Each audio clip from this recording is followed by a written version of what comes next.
The first ship did not explode. Admiral Varex watched it happen in complete silence. The human projectile crossed the void without warning. No energy signature, no launch trail, no logic that any instrument on his bridge could follow.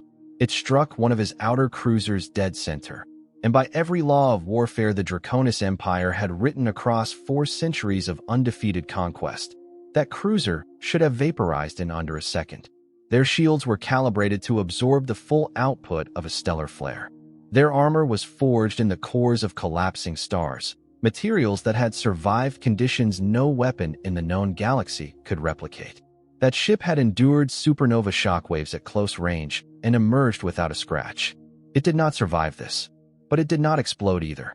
It just split apart, not with fire, not with a shockwave, not with the brilliant violence of destruction that Varex had witnessed hundreds of times across dozens of campaigns. It came apart as if reality itself had quietly, almost politely, decided the ship no longer belonged in one piece. Fragments drifted past the viewport, still glowing, still structurally intact in sections, until those sections began tearing again, folding inward, collapsing under forces that his most sophisticated instruments could not calculate and could not name. Not destroyed, erased. What weapon is that? Someone whispered behind him. The question hung in the silence of the bridge and stayed there. Because no one answered. Because no one knew. Because in 40 years of military service across every frontier the Empire had ever pushed into, Admiral Varex had never stood in a room full of the most trained tactical minds in the galaxy and heard that particular quality of silence. The silence of people who are looking at something and genuinely do not understand what they are seeing. More impacts followed. Not beams. Not missiles. Not anything that resembled a weapon system cataloged in any database the Empire possessed. Just dense, silent objects arriving from the void. No approach vector, no launch signature, no interval, no pattern. Each one found a different ship. Each one left nothing behind worth recovering. Crews disappeared mid-transmission, their final signals cutting to static before a single word of distress could complete itself. Systems that had taken decades to build and were designed to survive the worst the universe could produce simply ceased to exist between one heartbeat and the next. 3 ships gone, then 5, then 12, then 26, all inside of 4 minutes. This was not a battle. Battles had structure. Battles followed a logic that both sides understood and both sides navigated, even while trying to destroy each other. There were rules to war, not moral ones, but physical ones. Cause and effect. Action and consequence.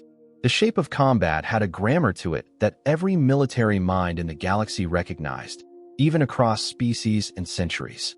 What was happening in front of Admiral Varex right now had no interest in any of that grammar whatsoever.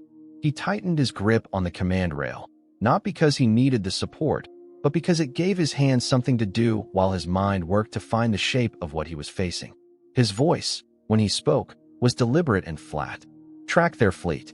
The sensor officer's response came quickly, too quickly, delivered with the strained speed of someone who had been waiting to report something they did not want to say. We can't, Admiral. A pause that cost him something. Their positions change before we can establish a lock. Every targeting solution we calculate is outdated before it completes. It's as if they already know where we're aiming before we've finished deciding. Another impact. Closer this time. The flagship itself shuddered, not from damage, but from the shockwave of something that had no physical right to exist in hard vacuum. The kind of shockwave that made the crew look at each other rather than at their consoles, because the consoles were not providing comfort. Return fire, Varex ordered. All batteries. Every system. Saturate the entire sector. The fleet answered him the way it always did. Instantly, completely, without hesitation. Plasma arcs erupted from hundreds of warships simultaneously. Particle lances ignited the void in brilliant intersecting lines. Focused energy beams powerful enough to reduce a continent to molten glass in under 40 seconds poured forward in a single coordinated storm of destruction. The space between the two fleets became something that was barely space anymore. It became light, sustained, and total, the kind of firepower that had ended civilizations. It hit nothing. The human ships moved, but not faster and not with more raw power. Those were the variables Varex knew how to account for. What they did instead was something his tactical framework had no category for. They slipped through the barrage before it fully formed, adjusting their positions between the trajectories of shots that had not yet arrived. They were not reacting to attacks.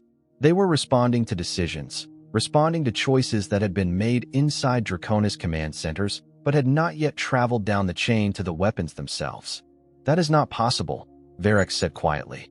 The words came out not as denial, but as genuine cognitive resistance. The sound of a mind that has functioned on certain premises for decades encountering something that requires those premises to be wrong. But it was possible. It was happening. And it kept happening. Another cruiser vanished from the display. Then two more in quick succession. The fleet formation began to fracture. Not from any order Varric issued, but from raw instinct as captains across the fleet began making individual decisions to prioritize survival over discipline. The communications channel filled with overlapping voices, commanders talking over each other, each one demanding answers that nobody anywhere had. A sharp impact rocked the flagship hard enough to throw 3 officers off their feet. Warning lights cut red and amber across every surface of the bridge. Systems screamed alerts in cascading sequences. Varric did not move. He stood at the command rail and kept his eyes on the main display because right now the display was the only thing in the universe that mattered. Slowly, his gaze found something that made the cold thing already moving through his chest move faster. A single human vessel had drifted to within close range. Impossibly close, closer than any hostile ship had ever reached the Draconis flagship in any engagement in the ship's entire history. It was smaller than anything he had ever commanded in his career. Its hull bore no visible weapons systems, no heavy layered armor, no intimidating engineering. It was built simply, almost plainly, the kind of vessel that, in any other context, would not have warranted a second look. And it had crossed an entire active battlefield, through the full fire output of 400 warships, without being touched once. A transmission request blinked on the console. Varric let it blink. 1 second. 2. 3. He used those 3 seconds to study the ship on the display, to look for the thing he was missing, the explanation that would restore the logic of everything he knew. He did not find it. He gestured. Put it through. The screen shifted. A human appeared, seated, posture straight but unhurried, wearing a uniform that was plain to the point of severity, his face carrying no visible emotion except the absolute stillness of a person who is precisely where they expected to be and finds the situation entirely consistent with their expectations. "You were warned," the human said quietly. No anger in it. No performance of strength. No arrogance. Just certainty. The particular certainty of someone who is delivering the final line of a story they finished reading a long time ago and have been waiting patiently for the rest of the room to catch up to. Varric straightened to his full height. "We are the Draconis Empire," he said. "We do not retreat from lesser species." The human tilted his head. Not an offense. In the way someone tilts their head when they encounter a statement they find genuinely interesting to consider. A small, thoughtful gesture that somehow managed to be the most unsettling thing Varric had seen in an engagement full of unsettling things. Then the human gave a single, small nod. "Yes," he said. "That's what they all say." The transmission ended. For one brief moment, there was stillness on the bridge. Then the stars moved. New contacts flooded the sensor display.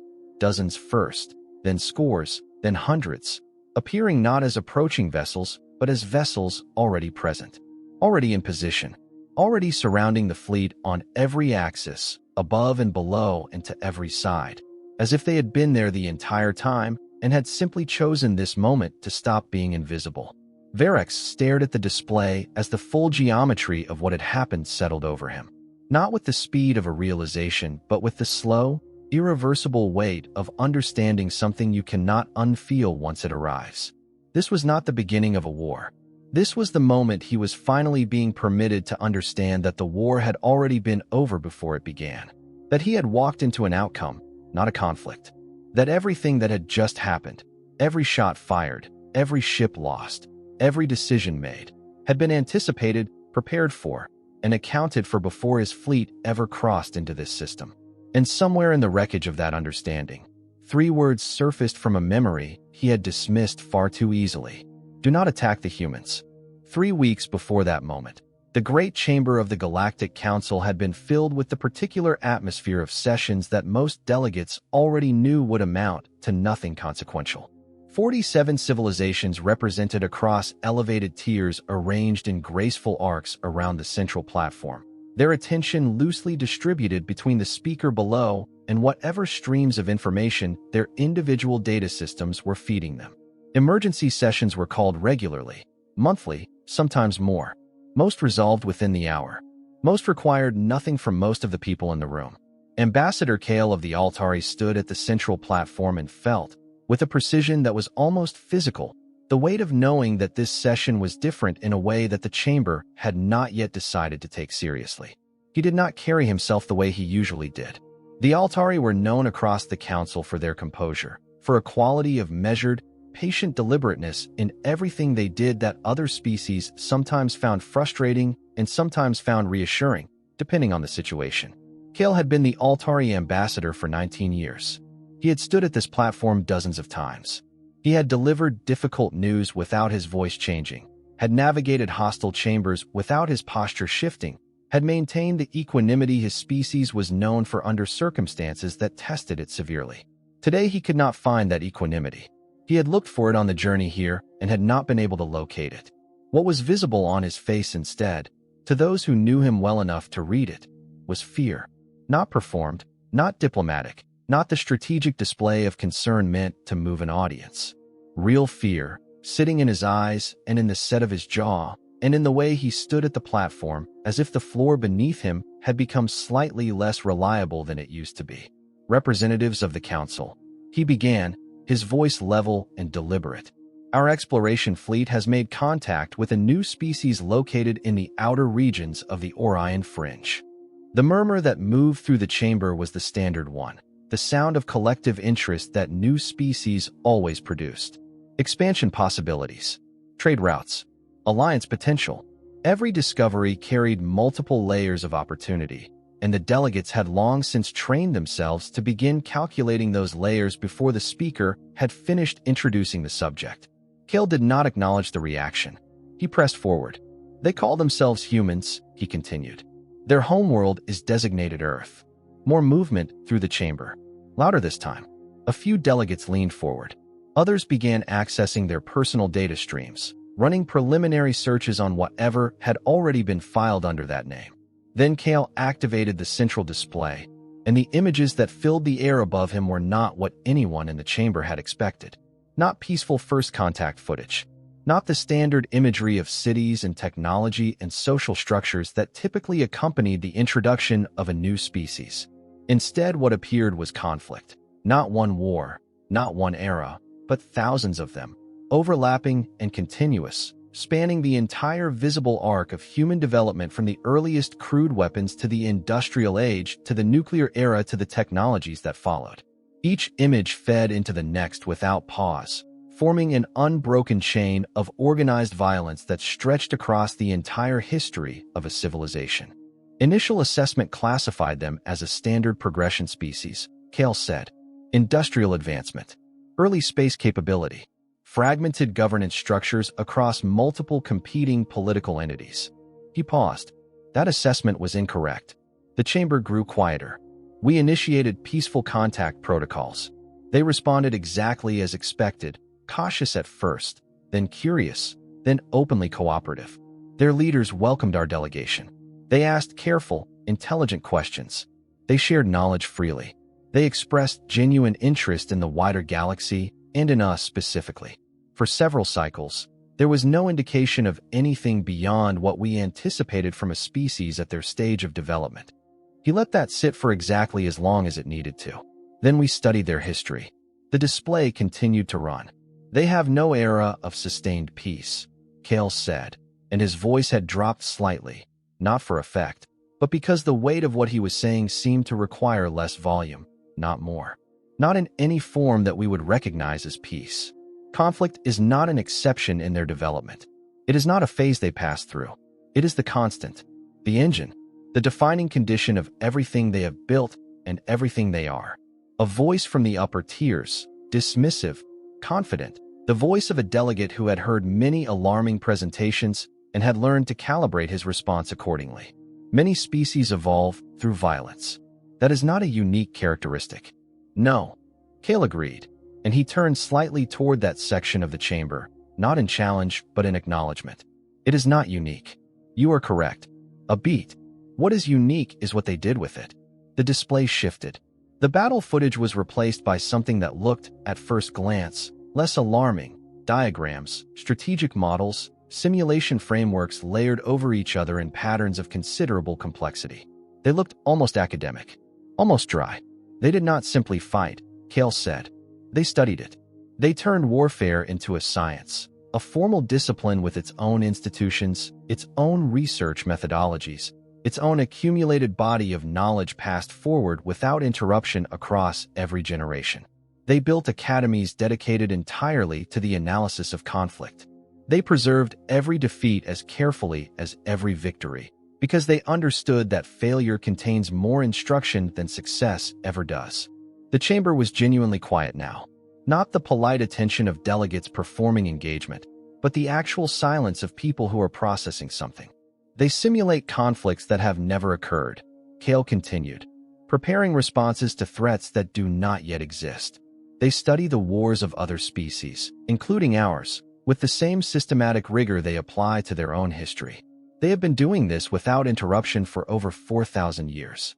For 1,000 years of unbroken institutional accumulation of knowledge about how to fight, how to adapt, how to win when you should not be able to, and how to survive when survival should not be possible.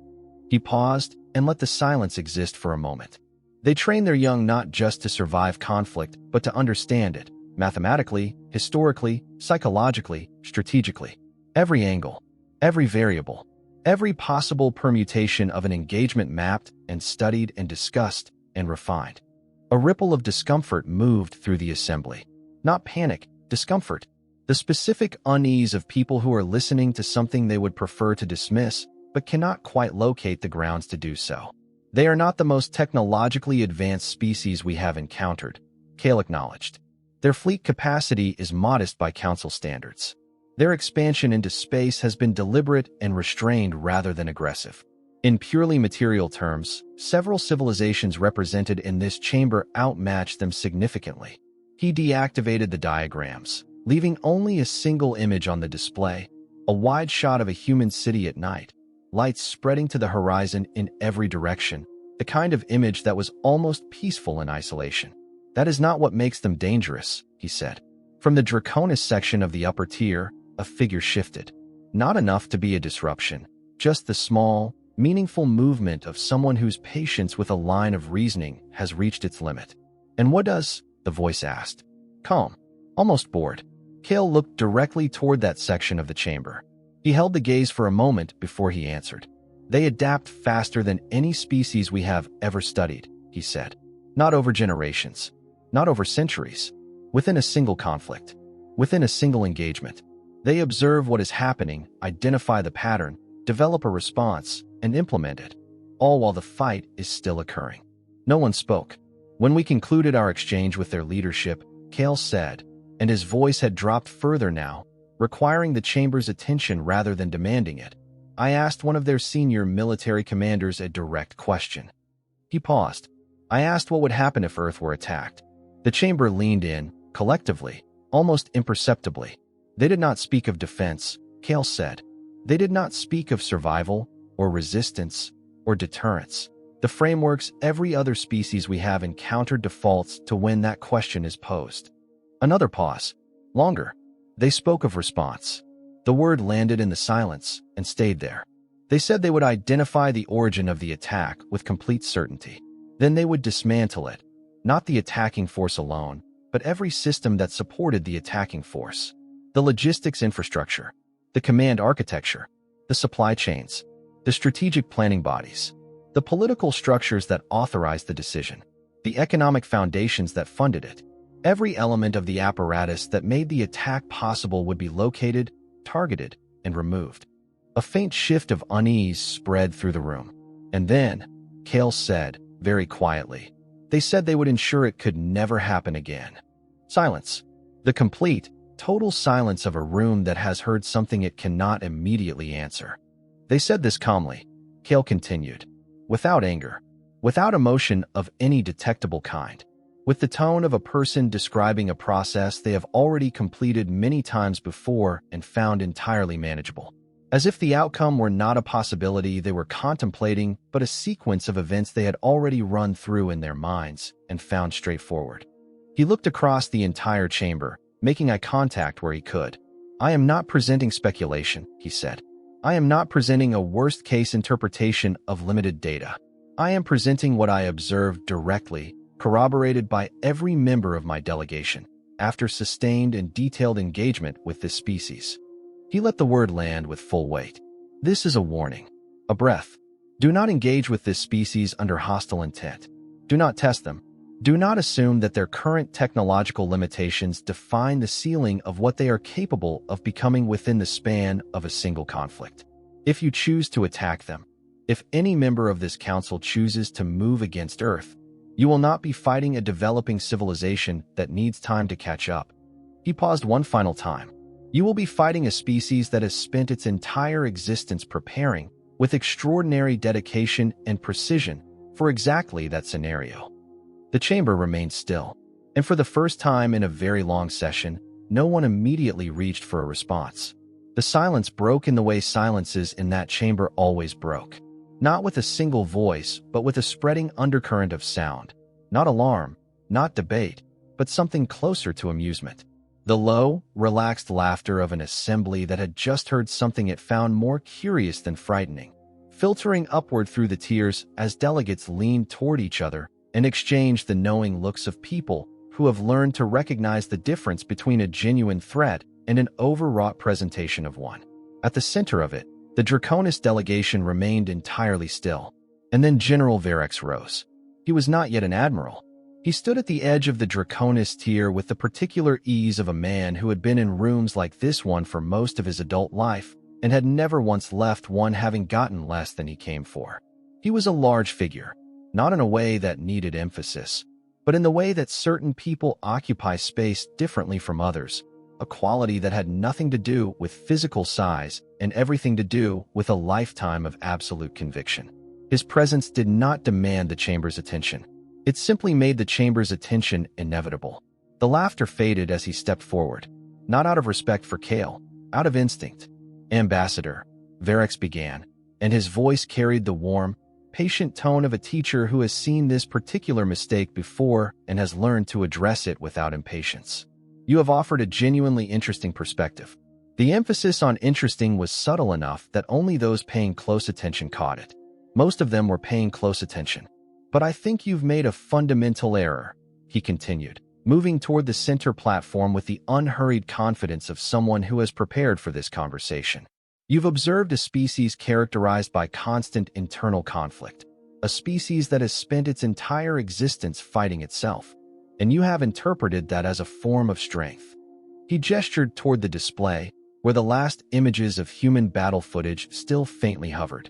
What I see when I look at this record, he said, is a species that cannot cooperate, cannot unify, cannot organize itself around a common purpose for any sustained period without fragmenting back into competing factions. A species that has been consuming its own resources, its own population, its own potential for 4,000 years in conflicts that produced nothing except the next generation of conflicts. Several delegates nodded, openly, the kind of nodding that signals genuine agreement rather than political alignment. Conflict shapes every civilization, Verex continued, beginning to pace with slow deliberateness. That is true and unremarkable. The question is never who has experienced conflict. The question is who has learned to direct it, who has evolved past the stage of fighting themselves and learned to move that energy outward, constructively, in the form of expansion and growth and the ordering of things. He stopped. A unified empire does not waste its strength on internal division, he said. It takes that strength and applies it with precision to the expansion of order where chaos exists. That is not aggression. That is development. That is, if you will allow the word, civilization. His gaze returned to Kale. You have shown me a species that fights itself constantly and calls that experience. I see a species too fractured to convert its experience into coherent, sustained power. Kale had been listening without interruption. He had given Verex the full space of his argument, not because he had nothing to say, but because he understood that a man like Verex needed to complete his reasoning before a counter would reach him. You believe their internal conflict makes them weak, Kale said. Quiet. Flat. I know it does, Verex replied without any hesitation. A pause that lasted precisely long enough. Then you have already made your first mistake, Kale said. Something shifted in the chamber. Not agreement. Not yet, but a quality of attention that was different from what had existed 10 seconds earlier. The kind of shift that happens when a room senses that the conversation has just moved on to different ground. Verex's eyes narrowed slightly, though his composure remained completely intact. Explain, he said. Kale did not raise his voice or alter his pace. They have fought each other for 4,000 years, he said. Different nations, different political ideologies, different economic systems, different strategies, different technologies, different geographies. Every conceivable form of organized conflict against themselves, at every scale from individual skirmishes to wars that reshaped their entire civilization. And they have survived every single iteration of it. He let that land before continuing. That does not only prove resilience. Resilience is a passive quality, the ability to endure. What they have demonstrated is something active. They have never, in 4,000 years, relied on a single method of fighting. They have no unified doctrine. They have thousands of competing doctrines, evolving, replacing each other, each one tested against real adversaries and refined or discarded based on what the reality of conflict actually revealed. What worked yesterday is abandoned tomorrow the moment something better emerges. Several delegates had stopped accessing their data streams. They are not predictable, Kale said, because they have spent their entire history defeating enemies who believed they understood them. Every opponent who faced them with a fixed strategy, a fixed set of assumptions, a fixed understanding of what the fight would look like, every one of those opponents was eventually wrong. Because the humans changed the rules. They always changed the rules. Verex let a quiet breath through his teeth. Something that might, from a distance, have resembled restrained amusement. And yet, he said, a single system. No expansion. No empire. No dominion over anything beyond their own world and its immediate neighbors. He looked at Kale steadily. If they are as formidable as you describe, why have they not expanded? Why have they not extended their power outward? Why do they remain, as you said yourself, contained within the space they already occupy? Kale held the gaze. Because they choose not to, he said. The laughter that followed was more open this time. Not the subtle undercurrent of before, but a clear, audible ripple of collective disbelief moving through the tears. Convenient, Verex replied. And now there was an edge beneath the patience. A species of extraordinary capability, held back only by its own voluntary restraint. A civilization that could expand, but simply declines to. Yes, Kale said simply. Verex shook his head, and the gesture was not contemptuous. It was genuinely dismissive, the way one dismisses an argument that has failed to maintain internal coherence. You are projecting intention where there is limitation, he said. What you read as restraint is the natural ceiling of a species that has not yet developed what expansion actually requires. Not weapons, not tactics, unity, shared purpose. The organizational discipline that transforms a collection of competing groups into a force capable of moving in one direction. He turned from Kale and addressed the chamber directly, and his voice took on the quality of a man who is not making an argument so much as stating a case he considers already settled. We have encountered more than 60 emerging civilizations in 4 centuries of expansion, he said. Every single one of them arrived at first contact with a story about why it was different. A unique history, a particular strength, a quality that set it apart from every other species that had come before it. His gaze moved deliberately across the assembled tiers. None of them were different. Every single one of them fell. Because the belief that you are exceptional is not the same thing as being exceptional, and the universe does not negotiate with the gap between those two things. He stepped back toward his position. The outer systems your people identified, he said, are unclaimed. This species is not a member of this council. There are no treaties, no protections, no obligations of any kind that apply to this situation. A pause. No consequences. Several representatives shifted in their seats. A few made quiet sounds of discomfort. None of them spoke. Kale's voice dropped to a register that carried through the chamber without effort. "There will be consequences," he said. Varix met his eyes. "For them," he replied. The chamber went quiet again. Not because anyone had been persuaded. Not because the debate had reached a resolution. But because, in the specific silence that followed those two words, the decision had already been made. Not in that moment, but some time before it, in private conversations that had happened before this session began. This was not a deliberation. This was an announcement. And Kale understood that. He had understood it before he walked through the door.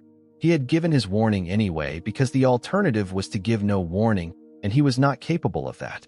"When this is over," he said to the room, not to Varix alone, "remember that you were told." Nobody answered him. Because the warnings of those who are right but powerless are not answered. They are filed. They are noted. And then the thing they warned about happens, and everyone who heard the warning knows, at some level beneath the level of stated positions and official records, that they were told. And warnings, no matter how clear, rarely change the course of those who have never once been wrong about something before. The journey to the human system took 41 days across 3 hyperspace corridors, and it was entirely uneventful. Perfect formation maintained without incident across the entire transit. Every system nominal. Every ship exactly where it was supposed to be at every moment. The fleet moved with the smooth, practiced certainty of a military instrument that had been refined across 200 campaigns and had never had serious cause to doubt its own effectiveness. That uneventfulness, that absence of any obstacle or complication or surprise, felt to Admiral Varix, newly promoted, newly decorated, standing at the observation deck as 412 warships dropped out of hyperspace in coordinated sequence, like a form of confirmation. Like the universe was agreeing with him. A yellow star filled the viewport ahead, ordinary and unimpressive. Around it, planets in predictable orbital paths.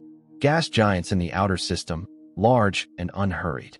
A dense asteroid belt cutting across the middle distance like a dark ring around the inner worlds. And there, third from the star, wrapped in the white spiral of cloud systems and the blue of deep ocean, the world they had come for. From this distance, it looked peaceful. From this distance, it looked like exactly what the sensor data had always suggested it was. "Scan for military infrastructure," Varix ordered. The sensor arrays extended across the system with the thoroughness that 4 centuries of refinement had built into them. They swept every frequency. They checked every coordinate. They looked for the things that defending civilizations built when they knew something was coming. The hardened orbital platforms, the hidden fleet positions, the weapons installations that revealed themselves only when they needed to. The report came back quickly. Minimal activity across the system, the sensor officer reported. Several orbital platforms around the third planet, low power signatures, consistent with communication and civilian infrastructure. Cargo traffic between the inner worlds. Mining operations in the asteroid belt. A brief pause. No significant military presence detected anywhere in the system, Admiral. No military presence. Against 412 warships, representing the full forward combat strength of the most powerful military force currently operating in this region of the galaxy. What waited for them here was nothing. A few officers smiled. Not cruelly, just the way soldiers smile when the reality of a situation confirms what the planning always suggested it would be. A quiet, professional acknowledgement that the gap between what they were and what they were facing was even wider than the conservative estimates had assumed. "Magnify the third planet," Varix said. The display focused. Earth resolved itself into detail. The slow movement of weather systems across blue ocean, the brown and green of continents beneath, the scattered brightness of city lights visible even from this distance on the night side. Alive, organized, inhabited by a civilization that, from orbit, radiated the particular quality of a species that had built something real, something that worked, something that genuinely functioned. But not dangerous. Not from here. Not from any angle the display was providing. They built all of that, an officer said, something almost like admiration in his voice. For a species at their development level, the infrastructure density is impressive. "Infrastructure does not win wars," Varix replied. Then the contacts appeared. "New signatures," the sensor officer said. and something in his tone had shifted slightly. Not alarm, just a quality of careful attention. 37 vessels, moving toward us on a direct intercept vector. Classification, a hesitation that lasted a beat longer than it should have. Mixed civilian designs, Admiral. Converted, by the look of them, modifications consistent with attempted military retrofitting, but the base structures are cargo vessels, transport carriers, mining ships. No heavy weapons signatures detected. No hardened hull configurations. 37 converted civilian vessels against 412 warships. The difference was not merely numerical. It was categorical. It was the difference between a force and a gesture. Several officers exchanged glances that communicated, without words, the specific variety of disbelief one feels when reality fails to meet even the lowest threshold of the expectations placed upon it. "They're forming a line," the tactical officer said, watching the display with the focused attention of someone determined to find a tactical logic in what they are observing. "Directly between us and their planet. No flanking, no spread, just a line. No attempt to hide their approach," another officer noted. "No cover maneuver. No misdirection of any kind." "Are they surrendering?" someone asked quietly. "Or negotiating?" said another. Varex studied the small formation as it advanced toward him with an unhurried steadiness that he found, if he was being honest with himself, slightly harder to read than he expected. There was no fear in that movement, no desperation, no frantic repositioning or last-minute strategy shifts. They came forward with the particular pace of people who know exactly where they are going and have already decided what will happen when they arrive. "Open a channel," he said. The display shifted. A human appeared, seated, his posture carrying the straight-backed ease of someone who is completely comfortable in a situation that should, by every rational measure, be terrifying. His uniform was plain. His rank insignia was small and undemonstrative. His face showed nothing that Varex could classify as fear. Not suppressed fear, not masked fear, not the careful, performed absence of fear that trained soldiers wear when they are afraid but cannot afford to show it. What it showed instead was focus. Clean, complete, and total focus. The face of a man who is fully present in the current moment because the current moment is precisely the one he has been preparing for. "This is Admiral Varex of the Draconis Empire," Varex said, and his voice carried the formal weight of a statement being made for the record as much as for the recipient. "You are in violation of Sovereign Expansion Protocol. This system is now under the authority of the Draconis Empire. Power down your vessels immediately and prepare to receive occupation forces." The human listened. Let the silence after the statement exist without rushing to fill it. Then he spoke. "This is Captain Elias Ward of the Earth Defense Fleet." His voice was level and quiet, the voice of a person who has no need to raise it. "You have entered our system without authorization. You have entered with clear hostile intent. You are violating our sovereignty." He paused for exactly a breath. "You are ordered to withdraw immediately." The bridge did not erupt in laughter, but the sound of it was there beneath the surface, in the quick glance between officers, in the slight release of tension that comes when the enemy confirms they are as outmatched as you assumed they were. Because there is something almost comfortable about an opponent who delivers ultimatums from a position of 37 converted civilian vessels against 412 warships. It resolves the last remaining question about how this will go. Varex tilted his head. "You are outnumbered 412 to 37, he said. "Not with cruelty, just factually. You are outmatched in every measurable category of military capability. You have no defensive infrastructure of consequence. You are out of time." Ward nodded once, a small and entirely unhurried movement. "That may all be true," he said. A pause. "But it won't matter." Something about the absolute evenness of the way he said it. Not defiant, not performative, not the desperate bravado of someone making the best of a hopeless situation, but the calm, factual delivery of someone describing the outcome of a process they have already run to completion in their mind, produced a quality of quiet on the bridge that was slightly different from the quiet that had been there before. Varex noticed it. He noticed it the way you notice a change in temperature. Not consciously, not analytically, but physically. "You have 10 minutes to withdraw," Ward said. "After that, we respond." The laughter came then, quiet and brief and completely genuine. Even Varex felt the edge of a smile. 10 minutes, he repeated. Ward gave a small nod. That's all you'll need, he said. The transmission ended. Varix looked at the display. 37 ships, holding their line, not retreating, not maneuvering, not doing anything except being exactly where they were. Not one of them moved. Not one of them retreated. They simply held position and waited. And for a reason that Varix could not yet name and did not yet understand, that specific stillness, that absolute, unhurried, unfrightened waiting, was the most unsettling thing he had witnessed in the entire engagement so far. He filed it away and gave the order. Prepare all weapon systems. The first shot should have ended everything.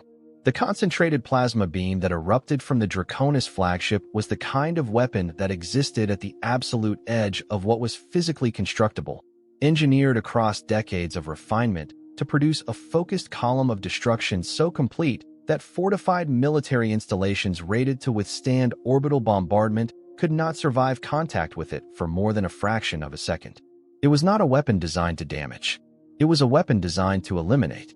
It crossed the distance to the lead human vessel in less than 1 second and struck it with perfect precision, dead center, exactly where the targeting solution specified.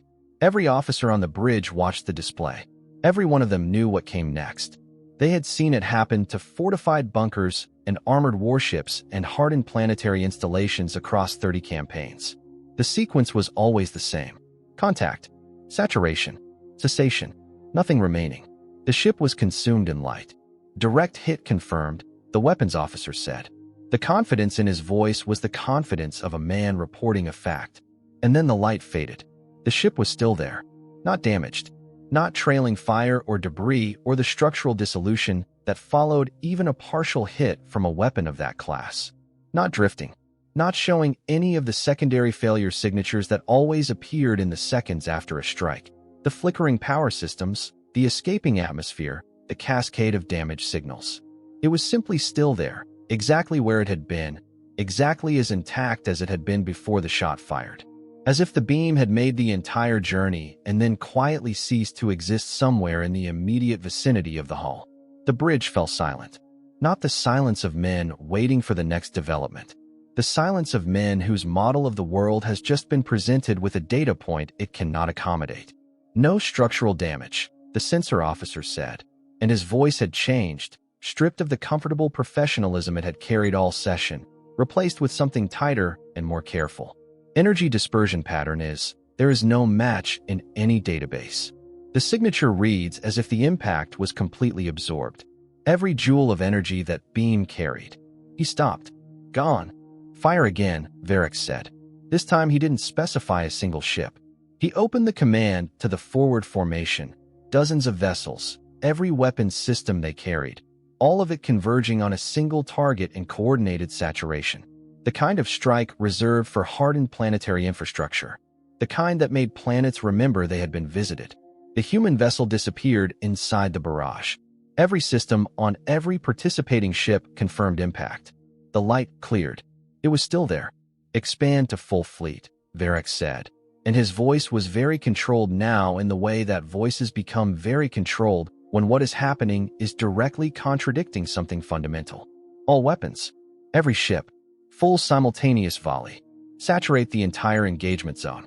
412 warships fired at once. The void between the fleets was no longer void.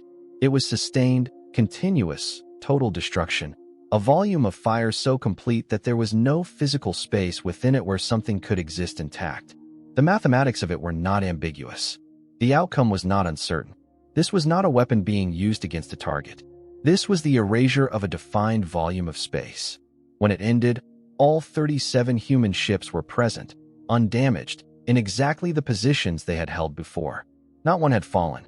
The silence that followed was a different quality of silence from any that had come before it. It was the silence of a collective understanding arriving at a threshold, the point at which the number of impossible things that have occurred in sequence can no longer be explained by instrument error or tactical miscalculation and must instead be accepted as what they appear to be.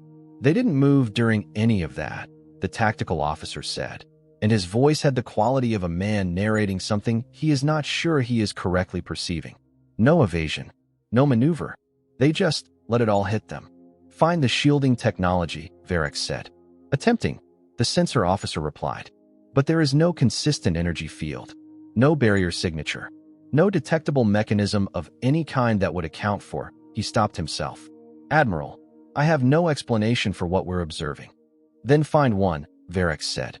The sensor officer did not answer, because the honest answer was that he had already tried, and there was nothing there to find. They're accelerating, the tactical officer said. The human ships broke their line, but not in retreat, not in panic. They separated into a new configuration, vectors crossing and overlapping, ships moving to positions that seemed, at first analysis, geometrically random. No clean formation, no clear tactical shape, just movement that was somehow both complex and entirely unhurried, like a puzzle being assembled by someone who already knows what the finished picture looks like. They settled into their new positions and held them. What is that formation? Someone asked. No one answered that either, because there was no name for it in any tactical framework any of them had trained under. Engagement range in 30 seconds, the tactical officer reported. Still no weapon signatures of any kind. Maintain fire, Varex ordered. Do not allow them to. And he stopped, because the human ships had moved again. But they had moved before the order completed, before his ships had acted on the fire command, before the weapons had charged in response to the instruction. They had moved between the decision and the execution, slipping into positions that placed them outside every trajectory that was about to be drawn, adjusting with the precise minimalism of movement that doesn't waste a single meter because it doesn't need to. They are predicting our fire solutions, the sensor officer said, and the composure in his voice was now entirely gone, replaced by something raw and unguarded. Every targeting calculation we run, they are responding before we act on it. Not after. Before. Every time. That is not possible, Varex said. It is happening, the sensor officer replied. And the simple flatness of that answer, delivered without apology or qualification, carried more weight than any elaboration would have. They're firing, the tactical officer said. No energy signatures. No charging cycles. No targeting locks that the sensors could detect. Just small, dense projectiles launched from the human vessels.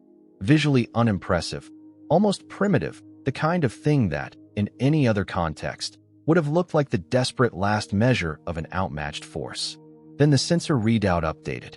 Velocity continuously increasing, the officer said. They are, a pause that contained within it the specific quality of disbelief that comes from reading an instrument correctly and finding the reading incompatible with everything you know. Approaching 7 to 8% of light speed. Relativistic impactors. At 7% of light speed, a single kilogram of mass carries kinetic energy equivalent to approximately 2,000 tons of conventional explosive. At 8%, closer to 3,000. The shield systems on a Draconis warship were not designed against kinetic physics at those velocities. No shield system in existence was, because nothing in the galaxy had ever needed to be. The first projectile hit an outer destroyer. The shields did not absorb it. The shields did not register it.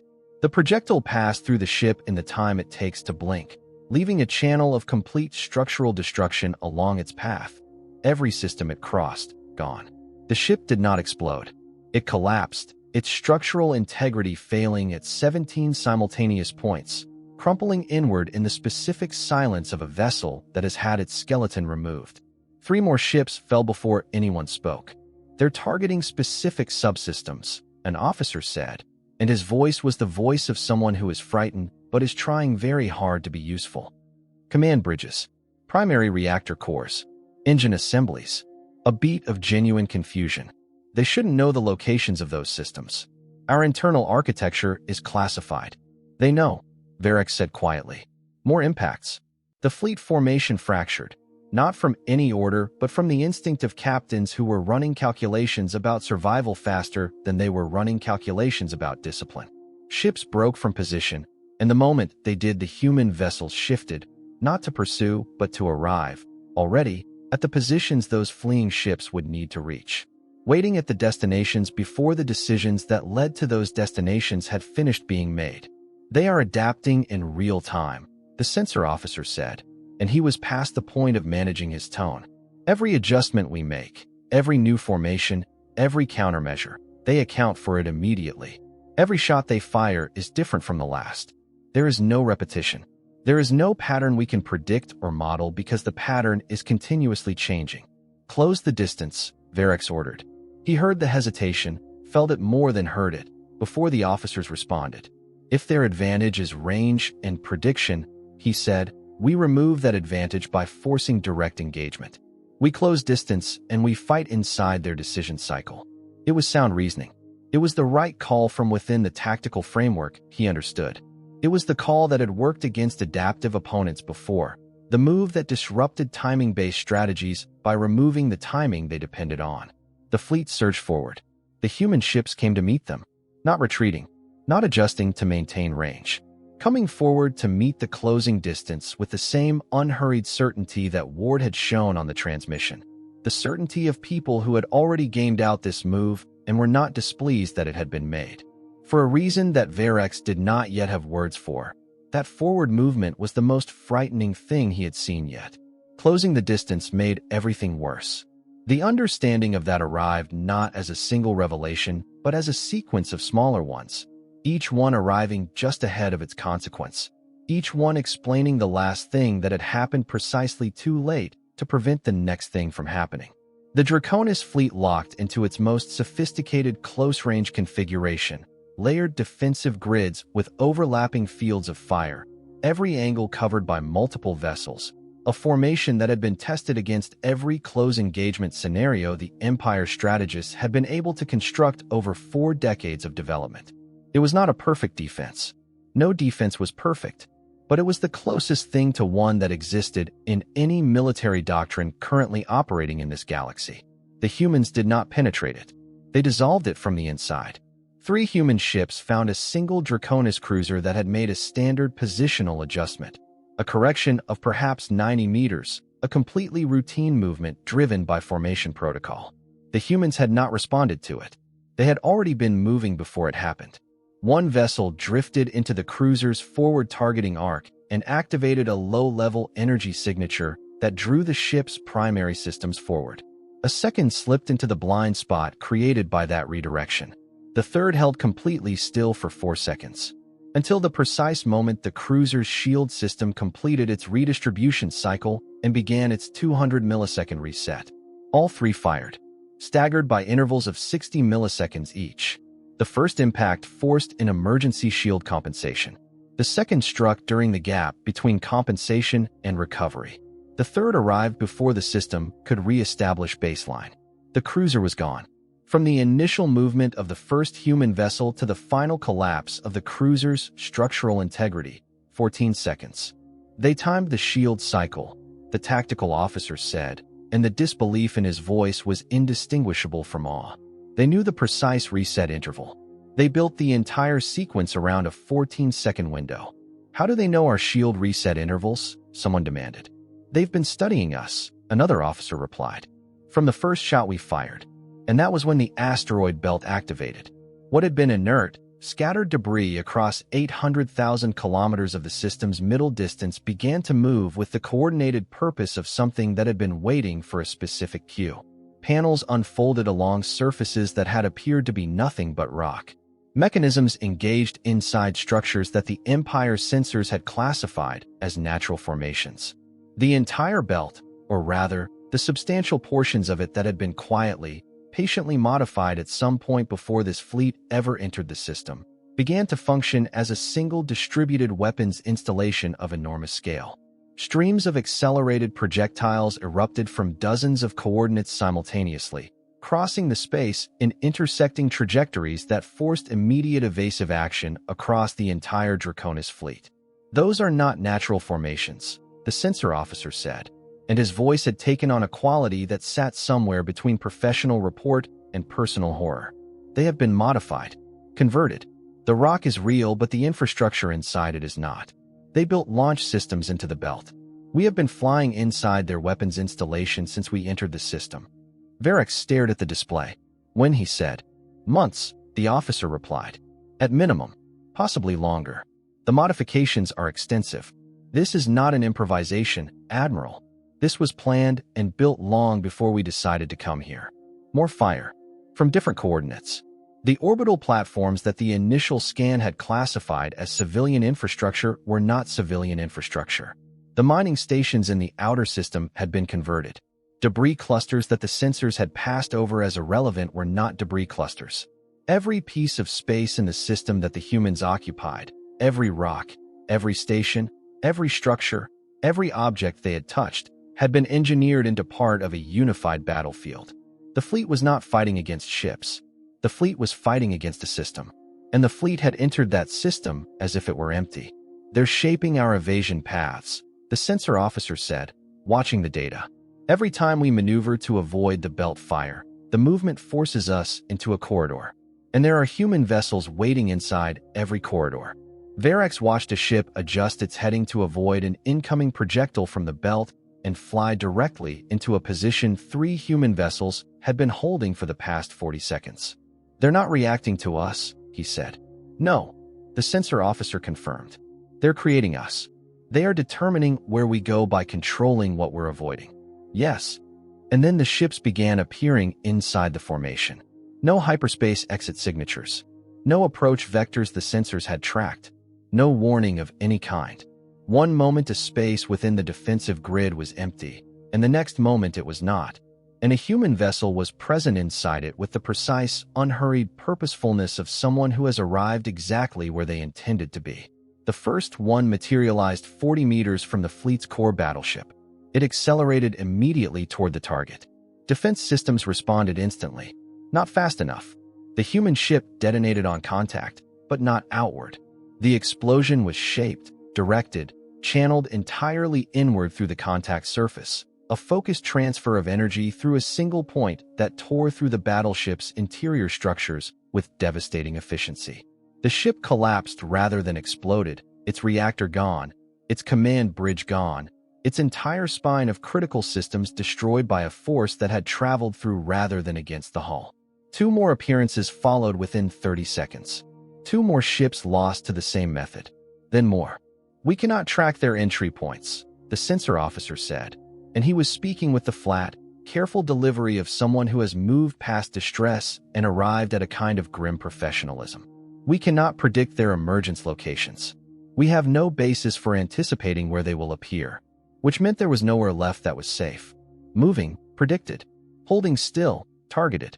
Maintaining formation. The formation itself had become a vulnerability because it was knowable, and anything knowable had been accounted for. "Admiral," the tactical officer said, and his voice was the voice of a man asking a question he already knows the answer to. "We need a coherent command structure. We need a stable position from which to operate." "Then find one," Varex said. "Every stable position becomes a target within seconds of us establishing it," the officer replied. "We cannot hold ground in this engagement. There is no ground to hold." Silence. That was the trap in its complete form. The architecture of what had been built against them, fully visible now that they were inside it. Move, and you are predicted. Stay, and you are destroyed. Adapt, and they have already adapted ahead of you. Advance, and you enter the next layer of what was waiting for you. Retreat, and the path you take has already been chosen for you. "They're not overpowering us," the tactical officer said quietly, almost to himself. "They're not using superior force. They're removing our options one by one until the only option left is the one they want us to take." Varex watched another ship fall, a destroyer that had moved to support a damaged cruiser and had been targeted the instant it committed to that support. The act of assistance itself converted into the vulnerability. "They are not fighting us," the tactical officer said. Varex stared at the display and felt, beneath the weight of everything that was happening, a clarity arriving that was almost clean in its completeness. "No," he said, "they are solving us." Every action his fleet had taken since the first shot had been data. Every response had been a signal. Every adaptation had been observed, cataloged, and built into the next move against them.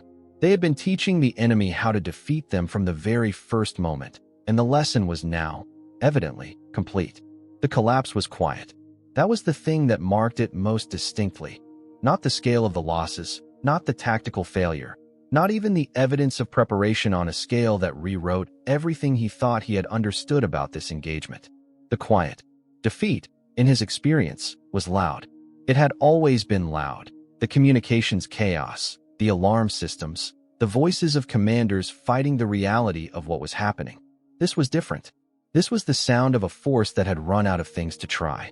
73% of his fleet was gone inside 20 minutes of the final engagement phase, not in dramatic last stands or desperate charges. In the quiet, methodical sequence of a problem being solved one step at a time, each step taking exactly as long as it needed to and not a moment more. What remained, 111 ships from an original 412, had stopped trying to fight. They had stopped trying to regroup. They existed in a suspended state that was not quite surrender and not quite resistance, drifting in place while human vessels moved between them, disabling propulsion here, stripping a weapons system there, working through the remaining fleet with the unhurried efficiency of people completing a task they had scheduled sufficient time for. They were not destroying the fleet. They were immobilizing it, rendering it inert. Every ship they touched was left intact, its hull sound, its crew alive, its life support untouched, just without the capacity to go anywhere or do anything.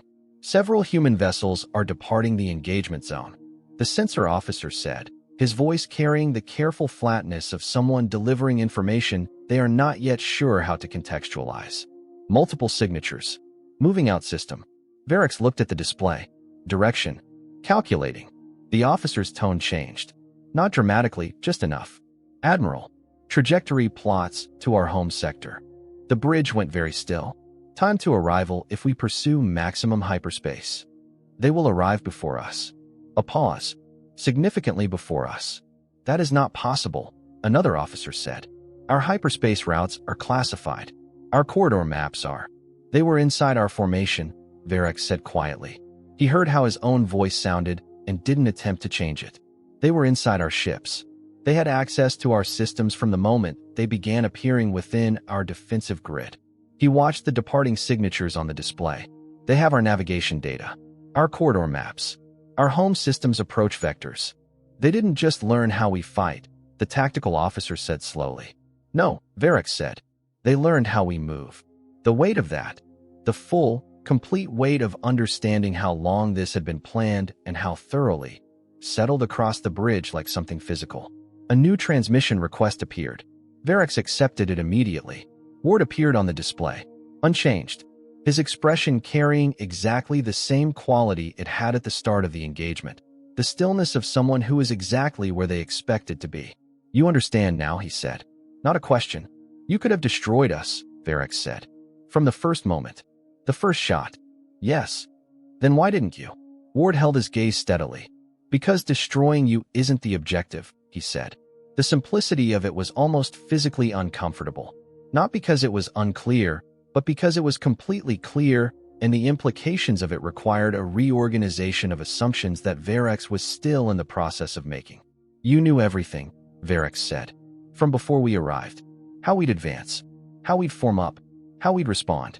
Every decision we made in this engagement. Yes, Ward said. This was not a battle. A pause. No, Ward agreed. It was a demonstration. Ward didn't answer immediately, and the silence was its own kind of answer. You're not fighting a battle, Ward said. You haven't been. You've been experiencing the conclusion of one that was decided before you entered this system. Every move you made, we had already mapped. Every adaptation you attempted, we had already responded to. What you experienced as a fight was a predetermined outcome being delivered at the pace we chose. The words settled across the bridge with the particular weight of a thing that cannot be unfelt once it has been said. Varix looked at what was left of his fleet on the display, scattered and still, held in place by an enemy that had been holding back from the first moment and was still holding back now. And now, he asked. Ward's expression did not shift. Now you leave, he said. And if we don't, you will. Not a threat, not a warning. A fact stated with the certainty of a conclusion that has already been reached by the only analysis that matters, the one that knows what happens in every scenario, including the scenario where the answer to that question is no. The transmission ended. Varix stood there for a long moment in the quiet of what was left of his bridge crew, feeling something that was not quite any of the things he had associated with this situation before it became real. Not rage, not despair. Something closer to the complete stillness of a mind that has arrived at a position it cannot argue its way out of. Then, without hesitation, without resistance, without any of the theater that defeat had always seemed to carry in his imagination. "All remaining ships," he said, "disengage. Prepare for hyperspace. We are leaving." No one challenged the order. No one reached for a counterargument. The command moved through the fleet, and the fleet responded, what remained of it aligning for exit, engines pushing toward the threshold. And the human ships watched. They did not pursue. They did not interfere. They held their positions and allowed the withdrawal to happen, guiding it subtly through the passive pressure of their placement, ensuring the exit vector was exactly the one they had decided the exit vector would be, ensuring the outcome remained precisely what they had designed it to be. The fires were still burning when Admiral Varex came home. Not the uncontrolled kind, not the fires of a conquest, wide and random and consuming everything in reach. These fires were controlled, deliberate. They burned in specific locations that had been chosen with the same precision that had characterized everything else. Military installations, weapons production facilities, shipyards, command infrastructure. The machinery of conquest. The physical architecture of 4 centuries of expansion and domination, identified and removed with the clean, unhurried efficiency of a procedure that had been planned in advance down to the last detail. Everything else was untouched. The capital stood. The cities stood.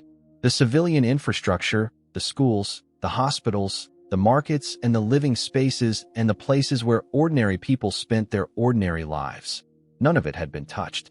The population of the Draconis homeworld was alive and unharmed and standing in the open looking up at the sky with an expression that Varex recognized when his ship reached orbit. It was the expression he had seen on the faces of every species that had ever looked up to find a Draconis fleet in their sky. Except this time, it was his people wearing it. Human ships held orbit in calm, still formation. Not an overwhelming force, just enough. Positioned with the quiet certainty of people who had already confirmed, with the thoroughness they brought to everything, that enough was precisely sufficient and that any more would have been a statement rather than a necessity. The transmission came immediately. A different human this time. Older. His face carrying the weathered, settled quality of a man who has been in the presence of war for long enough that it no longer produces the things in him that it produces in people who haven't. Not hardened, something more than that. Resolved. Completely resolved. In the way that only comes from having looked at the full extent of what a thing can become and making a definite, permanent peace with it. "General Marcus Hale," he said. "Earth Defense Command." Varex looked at him, at the ships behind him, at the fires burning below. "You've reached our homeworld," Varex said. "You've removed our fleet. You've disabled our military infrastructure." He looked at the display for a moment. "Why are we still here?" Hale looked at him with the patient steadiness of someone who expected this question. "Because we didn't come here to destroy you," he said. Varex stared at him. "We would have taken everything," he said. "If our positions were reversed, we would have taken your world, your resources, your population. We would have ended you." "Yes," Hale said, simply, without judgment or performance, just acknowledgement of a fact. "You had the complete capability to do the same to us." "Yes," Hale said again. "Then why?" "Because destroying you doesn't solve anything," Hale said. His voice was quiet and direct, with none of the qualities of a speech and all the qualities of a man saying something he has thought about for a very long time. "You believe that strength was the ability to take. That victory meant absorption. That the proof of your superiority was the removal of anything that could challenge it." He paused. "That's not wrong as a strategy. In a narrow sense, applied to the right problem, it works. But it's a solution to the wrong problem." Varex was quiet. "The problem was never your existence," Hale said. "The problem was your capacity for conquest. Those are not the same thing. We removed the second. The first was never on the table. You could have ended us entirely," Varex said, and he heard the quietness of his own voice. "Everything we have told ourselves we are, the empire, the record, the unbroken history of expansion, you could have finished all of it." "Yes," Hale said. "Then what you have given us is not victory or defeat," Varex said slowly, working through it as he spoke. "It is something else." Hale waited. "It is a choice," Varex said. "You are giving us a choice that you could have simply removed." Hale held his gaze for a moment. "We spent a very long time not giving each other that choice," he said. "We know what it looks like when you don't. We know what it leads to. We know every step of the road, and where every step of the road ends. Something moved behind his eyes, not grief exactly, but the presence of a very long memory. We made a decision, as a species, after the last time we almost didn't survive ourselves. We decided that if we ever had the power to make a different choice, we would make it. Varix looked out at the ships in orbit, at the fires burning below, at the intact cities beyond them, ordinary and alive. He warned us, Varix said. Hale tilted his head very slightly. The Altari ambassador, Varix said. Kale. He stood before the full council and told us exactly what you were. Exactly what would happen if we came here. He paused. He was perfectly correct about every detail. Yes, Hale said. We didn't believe him, Varix said. We believed that his assessment, however earnest, was shaped by unfamiliarity. That what he was calling strength was the projection of potential onto a species that hadn't yet demonstrated what potential actually required. He looked at Hale. We were wrong. Hale said nothing. We thought your strength was in your technology, Varix said. In your weapons. In whatever you did to make your ships impervious to our fire, whatever physics you had mastered that we hadn't. He stopped. But that's not what it was. That was never what it was. Hale remained still. It was never the weapons, Varix said. A long, quiet moment. No, Hale said softly. It wasn't. Varix exhaled. The long, full exhale of a man releasing something he has been carrying for a very long time. Longer, perhaps, than he realized he was carrying it. You win, he said. Hale shook his head, slowly and with a quality that was not false modesty, but something closer to genuine correction. That is the part, he said, that you still don't entirely understand. He paused. This was never about winning. The transmission ended, and Varix stood there in the silence of a bridge that had brought him across the galaxy and back, staring at the empty screen as the true meaning of those last words settled into him the way that real things settle. Not quickly, not with the clean impact of a single realization, but slowly, the way water finds its level, filling every space left open until the level was found and there was nowhere left for it to go. His empire still existed. Broken, yes. Changed beyond the shape it had held for 4 centuries, undeniably. Humbled in a way that would take a very long time to understand and a longer time still to build something new from. But alive. Not because it had found a way to defend itself. Not because it had matched the enemy's capability or outlasted the enemy's will or proven, in the end, that it deserved to continue.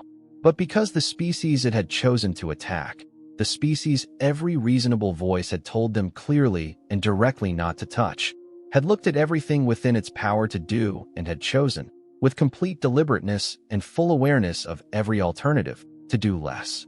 High above the planet, the human ships held their positions in the silence of orbit, not as conquerors, not as rulers, not as anything that required a title or a ceremony or a declaration to define its meaning, just as a reminder that the most dangerous thing in the known galaxy was never the species that could destroy everything. It was the species that could, and had decided, long ago, with the full weight of everything they had ever learned about what the other choice cost, decided clearly and finally, and without reservation, exactly when not to.